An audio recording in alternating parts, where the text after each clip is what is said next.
In round two of the Manchester Open, I was facing a 1980 player with the black pieces, and he was a pretty good player with some sort of different anti-Sicilians, which aren't supposed to be critical, but if you don't know what you're doing as black, they can be really quite dangerous.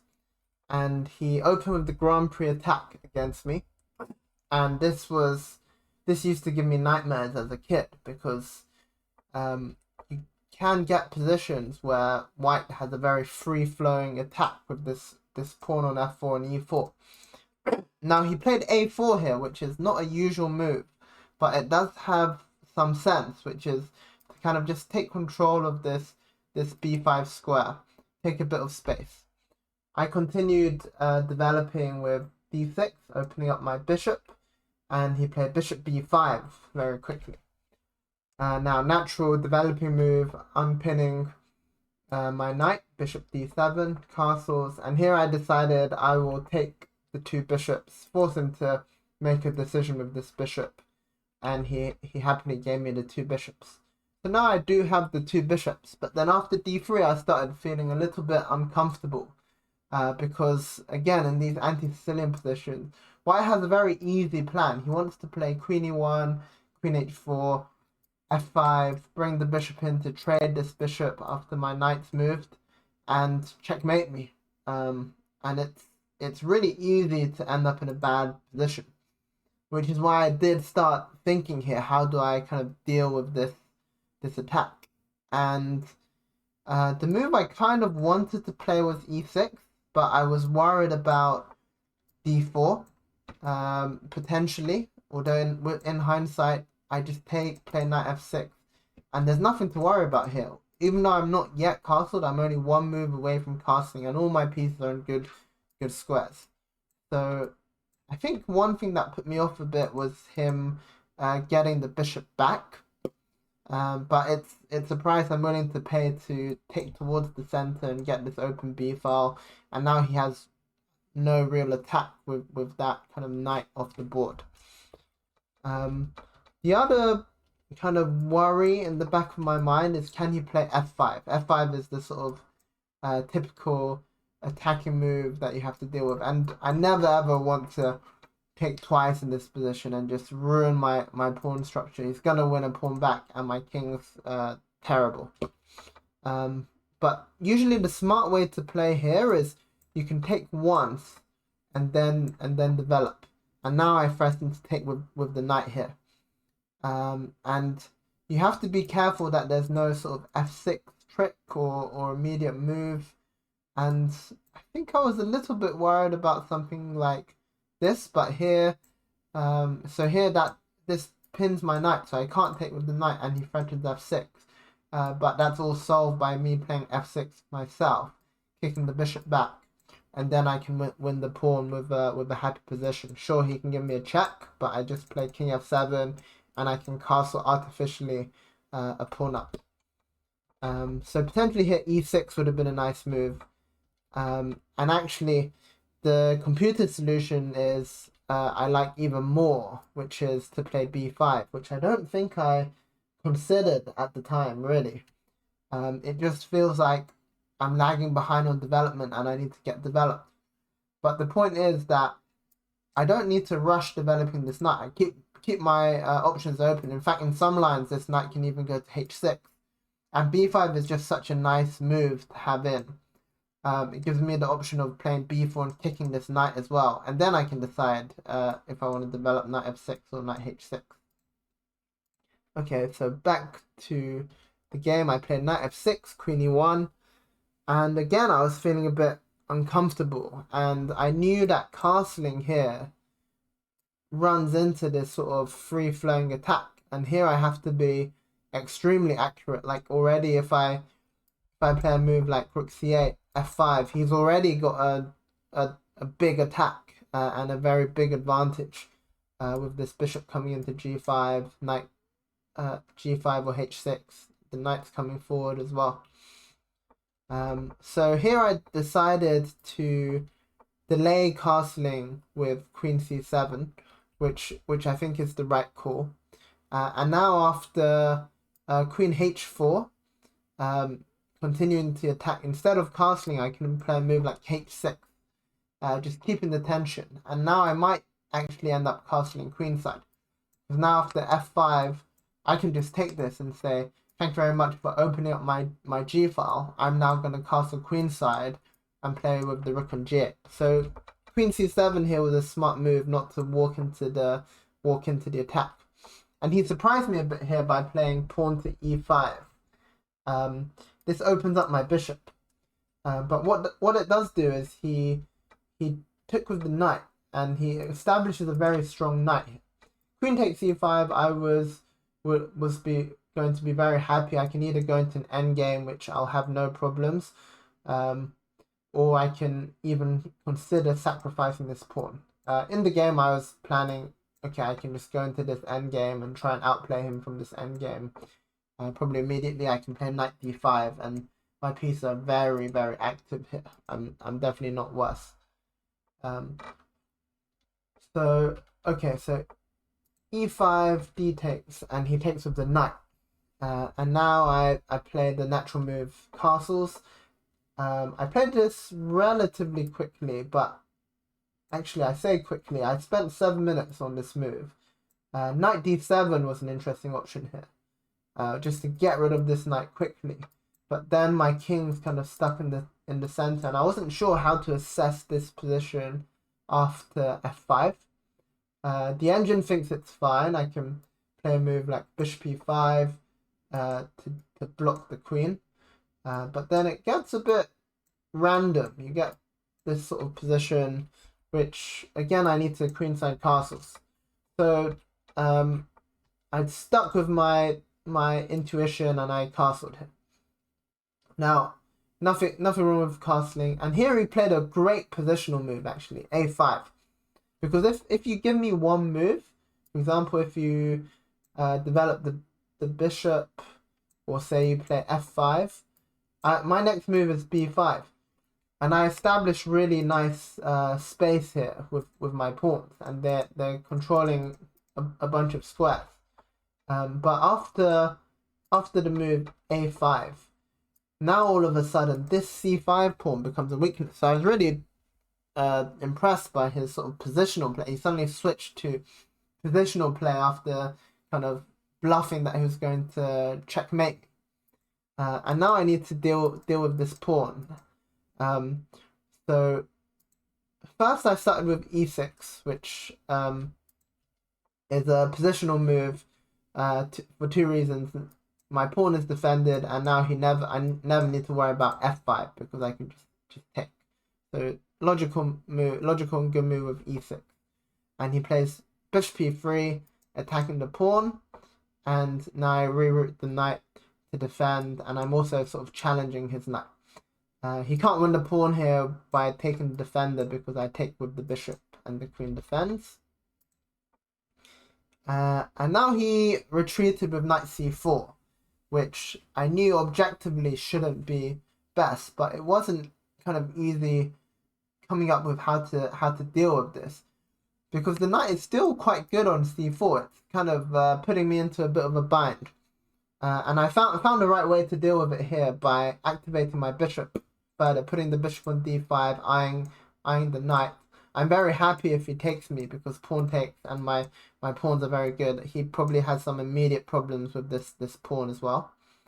And here he played queen f2, which gave me a very interesting opportunity, which I did not take.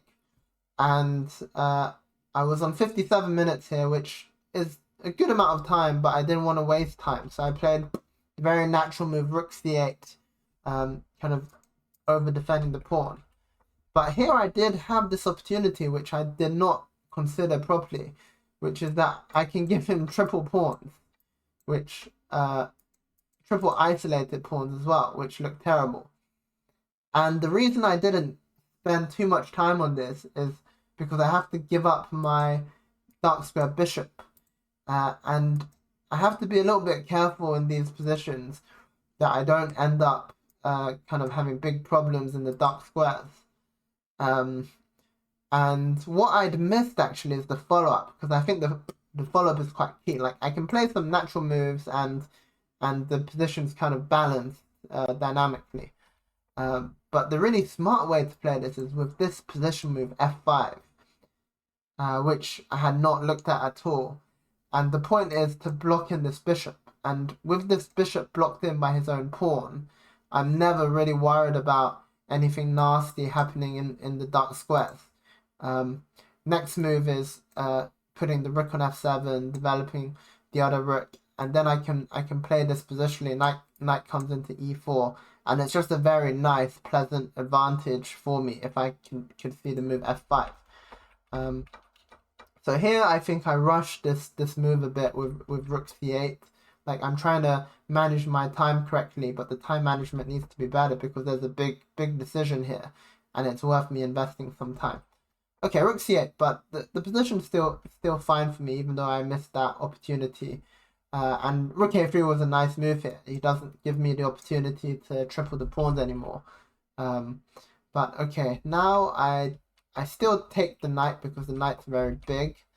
And here I came back with knight f6, stopping knight e8. And I had in the back of my mind this dream idea of rerouting this knight to f5. If you can imagine this knight on f5, it will be a dream piece because I can take on e3, I can jump into d4. It's not really doing too much on f6 in terms of helping the pawn.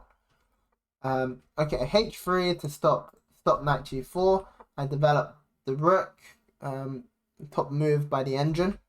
Queen comes to f3, and now I had a brain freeze moment. I saw that knight e8 to d6 to f5 was kind of on the cards. I think I was slightly worried about a knight a4 move attacking here. But actually, I can just take the pawn on a5. And although this discovered attack is annoying, after queen b4, he's losing more material than me. So he can take on b7, and then I attack the knight, and the knight has to go to this very, very awkward square. And now I take on b2, and he ends up with bad pawns. So I needed some more concrete calculation to see that knight e8 is perfectly viable. And I played a move without good calculation. I was feeling a bit of the time pressure here with 43 minutes. And I played rook to d7, which is a very logical move in the sense that I'm just kind of improving my rook. And I thought, okay, I'm going to overprotect b7, and then I can think about this sort of maneuver, next move as well. But it's just such a terrible move because of one reason and one reason only. My opponent's reply, knight to a4. Fantastic move, and all of a sudden, not only is he threatening to take the pawn, but because I've stupidly placed my rooks like this, he's also coming to fork the rook. So terrible blunder, and my position just goes from balanced or even slightly better to a pawn down. So okay, I'd give up the pawn rather than giving up the exchange. And after knight takes c5, I was planning rook c6 or knight d7, and I try to fight this position a pawn down, but it's just a terrible position. Like against any good player, I'm in big trouble here. And then my opponent gets super creative here, and rather than taking the pawn, he goes for the exchange with f4, activating the bishop, taking and playing bishop to f4. But the problem with this is I'm quite happy to give up the exchange and just establish my pieces on good squares. And I breathed a big sigh of relief here, because now I just play knight e4, and yes, you get the exchange. Yes, you get the exchange, but now all my pieces are great. Here he should take on d6, but instead he played knight to d5, and I just retreat my queen here. And he decided, even he realized in this position that the exchange sacrifice is strong, so he decided not to take the exchange. But now with sort of accurate play, he's just a pawn down. I played queen to d8, which is the most accurate because it eyes up both of these diagonals. And after rook to d3, now I can say nah, you don't have the option of taking the exchange anymore. This rook is on d7, which is a very nice square. So now I'm fully in control of the position. I'm a pawn up. He doubles up, and it looks quite scary here because of kind of discovered checks. But I just need to do a little bit of calculation to realize I'm not worried by any of these discovered checks, and I can take the pawn. Because if he goes knight to e7, I just get rid of the check whilst dodging the rooks. And if he goes knight to f6, this ends up being a mass exchange of pieces. But at the end of it, my bishop comes into play, and it's just a killer bishop. Queen comes in, and he's getting checkmated pretty much. So I bravely took the pawn, which was correct. And now he plays c3. And actually here, even though I'm 2 pawns up, I felt a little bit awkward. I had 19 minutes on the clock, and I knew I had to be accurate here. And I'm quite proud of my next move, which is I played king h8, just sidestepping all of these checks. He doesn't have anything super active he can play. And he played a prophylactic move as well, king to h2. And here I went with queen back to d8, which was a very logical move in that I realized my queen's not doing much on the queen side, but it gives him a tactical opportunity here, which is knight c7, which I discovered to my shock after playing queen d8. So I do need to improve my sort of technique here. And the idea is he's attacking, first of all, he's attacking both of my rooks. And if I take this rook, he recaptures, and now he's attacking my queen and my rook. And in the back of my mind, I saw I can play rook e to e7 defending. But then he comes back. And if I come back, he can repeat and force a draw. But luckily for me, I have rook e6, knight c7, and I can give him the exchange again with rook e to d6, and he can take, and take, and I have this check and take the rook, and now I'm an exchange down for the 2 pawns. So material is even, but my pieces are nice. But I don't need to go into any of these sort of complications. I didn't even see that. Like if I didn't have rook e6 to d6, he would just be in a draw. So queen d8 here is very, very sloppy for me. You can see I spent about a minute on this move, and I kind of know the idea in this position as well, which is that in these positions when you're ahead, just trade pieces. And bishop to e5 would have been a nice move, which I was planning as well. I think the problem was I figured I would play queen d8 first and then bishop e5. But I simply didn't calculate. I need to calculate and check for my opponent's resources here. Okay, queen d8 happened, and he did not spot knight c7, which gives him a bit more of an opportunity. And now I play the correct plan, which is bishop to e5. And after this exchange of pieces, I then force him to exchange favorably by putting my queen here.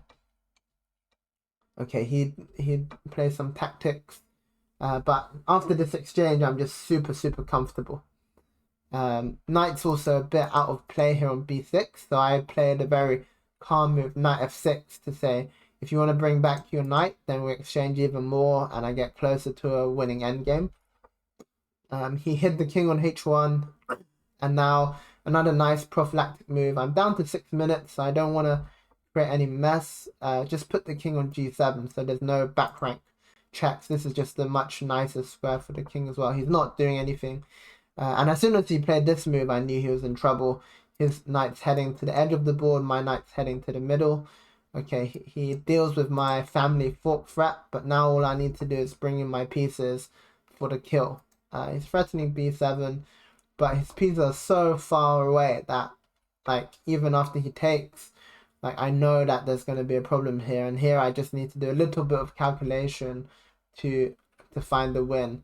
And the simple way after king to h2 is bring in more pieces. Whenever you're attacking, just bring in more firepower to the attack. Okay, he tries to attack me, but here I just can calculate check, and knight comes back to d6 with a really sweet double attack. Well, more triple purpose move, attacking the queen, defending the pawn on f7, and unblocking the rook. And after knight d6, okay, he has to come back, rookie 1 check, and he's gonna have to give up the queen and probably still get checkmated. So he resigned there.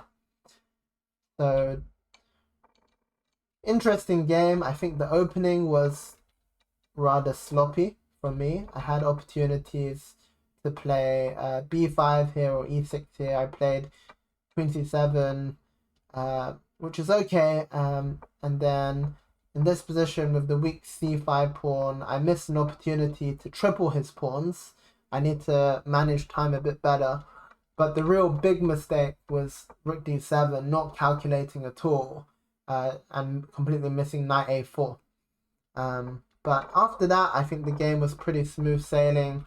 Queen d8 was a slight misstep, but it would have still been winning.